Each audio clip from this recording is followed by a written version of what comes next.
Hi everyone, how you doing? This is Frank Horvat talking here with Rick Jones, and we're talking about the musical project that we're working on, Spend Your Kid's Inheritance. Thank you so much for joining us on this chat.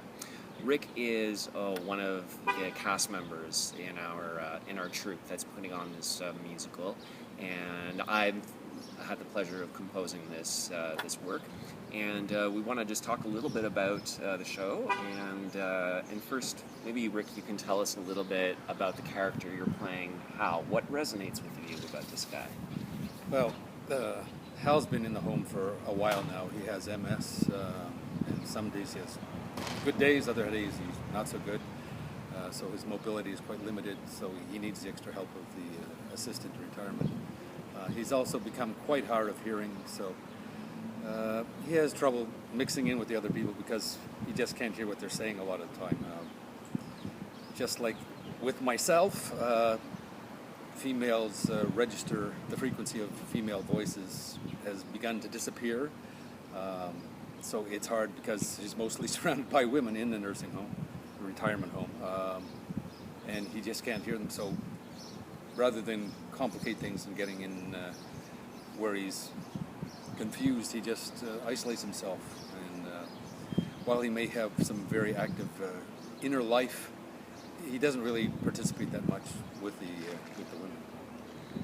Yeah, it's sort of an interesting dynamic that his hearing impairment impacts him that way.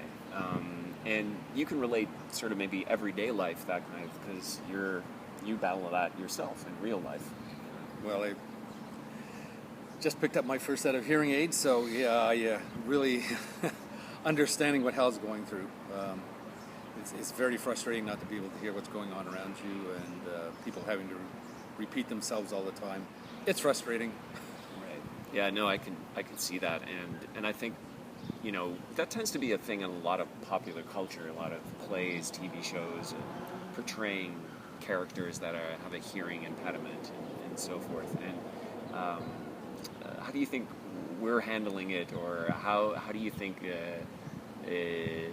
are we on the right course of handling these things the right way, basically?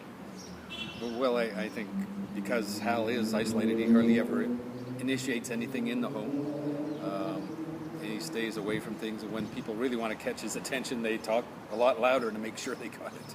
Yeah. So we're able to play the humor of that aspect as opposed to the tragedy of it. Right. But what I do like about Hal, and not to give away too much of the story here, but he surprises us, in his cunningness and so forth. So I think that for me, one of the things that attracted me, like, it's easy to make fun of somebody for their impairment or laugh at something, but our story actually eventually shows that you should not take him for granted or not respect the fact that he's actually capable of a lot more than you think he does. And I think that's sort of a cool thing about your character. So now, Rick Jones, for those of you who don't know who this gentleman is, other than being an amazing actor and singer and performer, you're also a playwright, you're a composer, you're a sound designer, and you're a choreographer. So you are, like, for me, I find you like the Charlie Chaplin of the Toronto theater scene. So how has wearing these various hats in the theater world shaped you as an artist and so forth? There's so many overlaps because I have worked as an actor. I understand how to dissect the scene and understand the drama and the emotion that's involved in the scene. That helps me a lot when I'm doing sound design, because I try and match the sound to create the emotional underscore for the thing. Acting has also helped me as a playwright, because I understand about character arcs, finding different voices for the different characters. What else? Choreography. Strangely, my degree is in dance. That's amazing. So I had a very strange performing arc. I started dancing when I was 5. My mother asked me what kind of lessons I want, whether I wanted piano or violin or singing, and I said I wanted dance lessons. And no one in the family had ever taken dance lessons. I had never seen anyone dance, so I think I knew at the age of 5 that I was destined to become a dancer. That worked for a while. I sang when I was a kid, always in the school choirs. I broke my foot when I was around 12 or 13, and that ended my dance career for a while. I started playing French horn for all through my high school years, and then came out and was playing in various community orchestras and started playing with musical theater groups. And I thought, well, that looks like a lot more fun on stage than what I'm having in the orchestra group. I went back to taking dance classes at the age of 29 and was having so much fun with my work on stage doing musical theater stuff. I started off with West Side Story at the age of 30, playing a 16-year-old shark. Wow. I ended up going back to school and getting my degree in dance, and then working back and forth. And I first started writing actually when I was working on chorus line at the Stephenville Festival in Newfoundland. They flew us in there, and so I had no car. And Stephenville is a town of 7,000 people. We were staying in the college dorm. While we were in rehearsal, it was great because we would have rehearsals morning and an afternoon on. We do dance in the morning and acting in the afternoon, and sometimes we do singing. And then we were rehearsing a different show completely in the evening.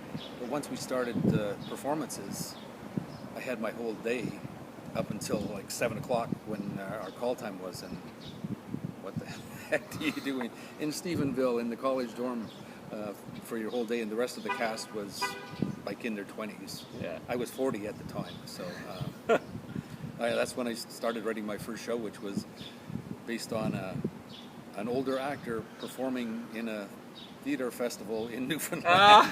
That's amazing. Called The Wild Moose Chase. So that's amazing. That was my first start. If you may remember, there's a song in chorus line called "I Can Do That," and that's what I figured. I can do that. Well, that's amazing, and that, I think that's what musical theater is, one of the ultimate art forms, because it involves all these, so many disciplines, you know, and to be able to do all of those things and like have the experience of doing it, I think is such a wondrous thing. So tell me, what are some of your takeaways that you're hoping audiences will get from seeing our shows, Spend Your Kids' Inheritance? Because there's obviously a lot of poignant themes about relationships between the generations. What do you think the important takeaways we want audiences to have after they leave the theater? Well, don't write off the old folks. Pretty easy, isn't it? Yeah. They still got lots of talent, lots of experience. If you look at our cast, the number of years of experience, just the number of fringe shows that we've done between the bunch of us, like I think over 40 was the number. We still have a lot to say. We have the experience of our whole life that's there, and we may not be able to express it quite as freely because of our limitations of hearing or illness, but dementia sometimes. There's still somebody home. There's still someone who wants to be out there who doesn't realize maybe that they have reached that time of life and they still feel like they're out and ready to go at it. So take a second look. Yeah. Well said. Thanks so much for joining us for this. This has been fantastic, and I would invite you all to check out our website, spendyourkidsinheritance.com, so you can learn more about this amazing show and perhaps a chance for you to see it. So thanks so much, Rick. Thanks, Ray. So long, everyone. Bye.